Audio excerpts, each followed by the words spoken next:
सवाल हम अंकुर मोदी जी का ले रहे हैं और ये अक्सर शिकायत करते रहते हैं कि इनके ये सवाल हम लेते नहीं हैं, लेकिन इनका नाम मुझे रटा हुआ सा हो गया है, मतलब ये तो हमारे नियमित दर्शक हैं, लगभग हर बार सवाल डालते ही हैं। तो मसला वही है कि भई आप ही का सवाल हर बार लेंगे तो फिर दूसरे लोग भी शिकायत करेंगे। फिर अभय त्रिपाठी जी बोलेंगे भई आपका पैरामीटर समझ में नहीं आता है, आप किस पैमाने पे सवाल चुनते हैं।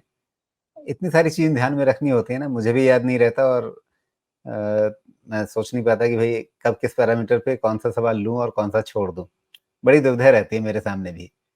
अच्छा, तो इन्होंने 2 नाम पूछे हैं, कैंपस एक्टिवेयर और पॉलीप्लेक्स। पॉलीप्लेक्स की बात कर लेते हैं क्योंकि कैंपस एक्टिवेयर की हमने पहले कई बार बात की है और मुझे नहीं लगता कि उसमें अभी आपके नज़रिए में हाल-फिलहाल में कोई चेंज आया होगा। तो पॉलीप्लेक्स कॉर्प की बात कर लेते हैं।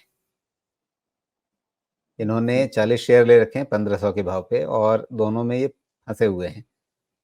लॉन्ग टाइम से क्या करें और क्या और खरीदारी करें या जो है वो रखे रहें या किसी तरह से एग्ज़िट करें? पॉलीप्लेक्स देखने की कोशिश करते हैं।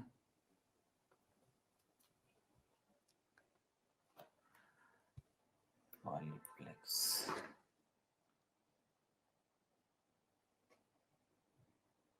कितने पे लिया इन्होंने जी?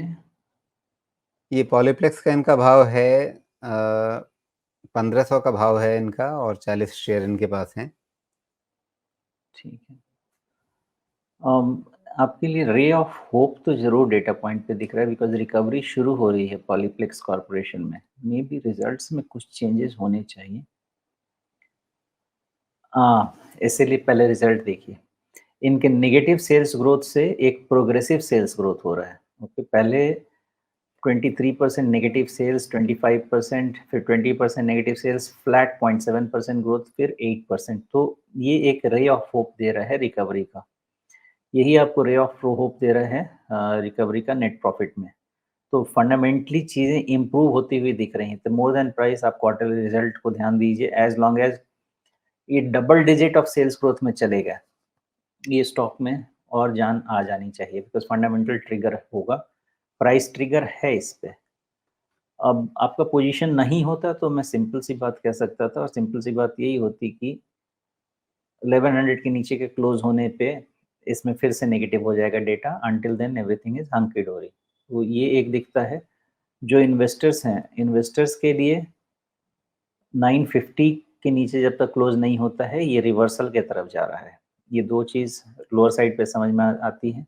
और अगर ऐसा रहा तो इस केस में हाई पॉसिबिलिटी होगी हाई पॉसिबिलिटी होगी कि ये आपका 1500 के तरफ या मे बी 1800 1500 टू 1800 वाले रेंज में एक बार जाने की कोशिश करेगा। करना दिमाग तो यही कहता है कि या तो 1100 का स्टॉप लॉस होना चाहिए या फिर 950 का स्टॉप लॉस होना चाहिए डिपेंडिंग अपॉन क्या आपको क्या सूट करता है।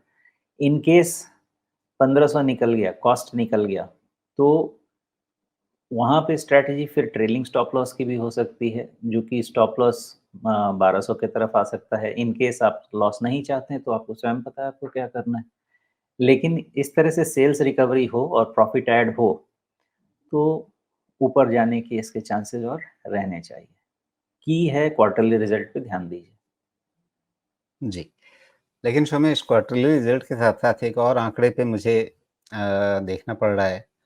एक तो प्रमोटर होल्डिंग इनकी कम है और जितनी भी है, वो लगभग सारी की सारी मतलब 99.9% इन्होंने प्लेज़ कर रखी है। जो आंकड़े सामने दिख रहे हैं उनके हिसाब से, हालाँकि इसे एक बार एक्सचेंज पे कन्फर्म करने की ज़रूरत पड़ेगी इस आंकड़े को। लेकिन अगर सामने एक आंकड़ा दिख रहा है तो उस पर मैं सवाल रख रहा हूँ कि भई अगर प्रमोटर होल्डिंग कम है और वो भी सारी की सारी प्लेज्ड है, तो फिर इस पे कितना भरोसा करें?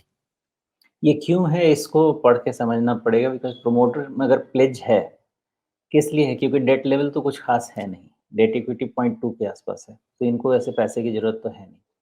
तो प्लेज करके ग्रोथ पे जा रहे हैं, क्या कर रहे हैं, प्लेज करने का ऑब्जेक्टिव क्या है, वो रीज़न समझना होगा।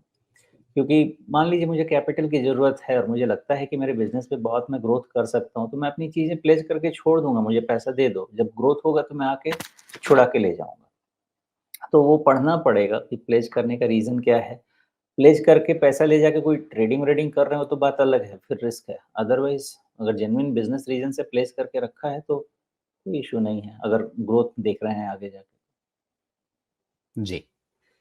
लेकिन आप ये देखिए ना, सितंबर 2023 के बाद से ही इनका जो स्टेक है वो किस तरह से काफ़ी तेज़ी से घटा है, और साथ में स्टेक घटना, साथ में प्लेज होना, मतलब हमें इसकी कन्फर्मेशन कैसे मिलेगी कि भई ये वापस उस पैसे को अपने इसी कंपनी के बिज़नेस में लगा रहे हैं?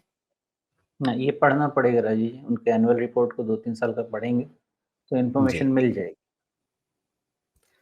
तो ये एक कह सकते एक हैं कि चीज़ जब और तक देखें आप, ज़रूर। नहीं शेयर होल्डिंग पैटर्न में नीचे जाइए और जी। शेयर होल्डिंग पैटर्न में नीचे आप जाके देखेंगे, रेनाउंड इन्वेस्टर्स के पास बड़ा-बड़ा स्टेक है इसमें, तो आप ऐसा मान लीजिए कि प्रमोटर के बराबर ही हैं वो लोग। जी। तो स्टेक है बड़ा इसमें, उतना भी ज़्यादा लूज़ एंड नहीं है, काफ़ी स्ट्रॉन्ग होल्ड है। ओके।